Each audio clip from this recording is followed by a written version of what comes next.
Misir Mədəniyyət Mərkəzi və Beynəlxalq Qaleriyanın birgə təşkilatçılığı ilə RF Art Studionun rəhbəri Fidan Rüstəmzadənin tələbələri ilə birgə Misir Azərbaycan rəssamlarının gözü ilə adlı 3-cü fərdi yaradıcılıq sərgisi baş tutdu. Sərginin layihə rəhbəri Aygün Əzizova idi. Sərgidə fəxri qonaqlar sırasında İlk Xəbər Org saytının rəhbəri Xanoğlan Əhmədov, Təzadlar qəzetinin redaktoru Yasəmən Məmmədova, jurnalist Günel Həsənova, Azərbaycan Rəssamlar İttifaqının üzvləri və tanınmış rəssamlar yer alırdı.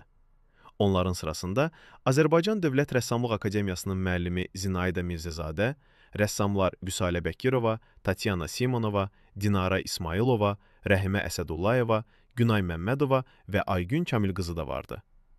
Tədbiri giriş sözü ilə Misir Mədəniyyət Mərkəzinin rəhbəri Tarek Abulfatuh açaraq qonaqları salamladı.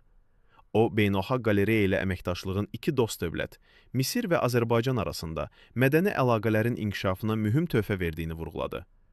Beynəlxalq Qalereyanın direktoru Elnurə İskəndərova Fidan Rüstəmzadəni və tələbələrini 3-cü fərdi yaradıcılıq sərgisi münasibətilə təbrik edərək uğurlar arzuladı. Çıxış edən Fidan Rüstəmzadə sərginin yüksək səviyyədə təşkilinə göstərilən dəstəyə görə təşkilatçılara təşəkkürünü bildirdi.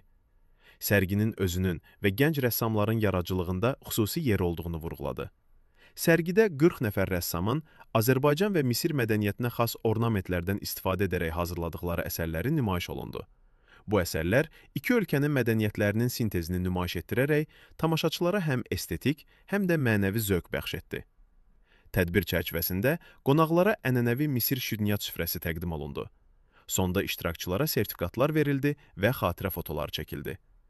Bu sərgi bir daha sübut etdi ki, incəsənət xalqlar arasında mədəni körpü rolunu oynayır və dostluq münasibətlərini daha da möhkəmləndirir.